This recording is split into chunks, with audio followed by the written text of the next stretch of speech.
Welcome back. Pakpattan police ने अपनी मदद आपके तहत बनाया गया तैयारा उसके मालिक के हवाले कर दिया है। सिविल एविएशन हुक्काम ने फैयाज को घर आकर जहाज को चेक करने की यकीन दहानी भी करवाई। मजीद जानते हैं हमारे नुमाइंदे महमूद अहमद से। महमूद, बताइएगा, मालिक को उसका तैयारा हवाले कर दिया गया है? जी बिल्कुल पाकपतन पुलिस ने अपनी मदद आपके तहत बनाया गया मिनी जहाज के मालिक मोहम्मद फयाज का जो तैयारा था वो उसके हवाले कर दिया है। आला हकाम ने मुकामी पायलट इंजीनियर मोहम्मद फयाज की गिरफ्तारी में मुकदमा अंदराज और उसके जहाज को अपने कब्जे का नोटिस ले रखा था।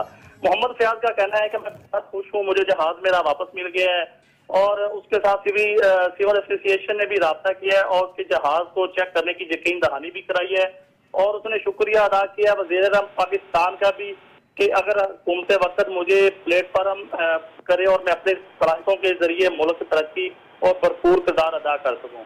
मिनी जहाज छोड़ने के बाद जी महमूद, ये भी बताइएगा, पुलिस ने इस शख्स के खिलाफ मुकदमा दर्ज किया था, उसमें क्या कोई पेशरफ्त हुई है? मुकदमा खत्म कर दिया जाएगा?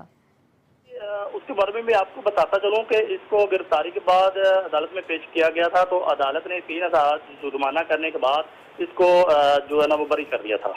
जी, जुर्माने के बाद इस शख्स को बरी कर दिया गया। पाकपतन पुलिस ने अपनी मदद आपके तहत बनाया गया तैयारा उसके असल मालिक के हवाले कर दिया है। सिविल एविएशन हुक्काम ने फैयाज को घर आकर जहाज को चेक करने की यकीन दहानी भी करवा दी। हमें अपडेट कर रहे थे इस हवाले से महमूद अहमद, आपका बहुत शुक्रिया।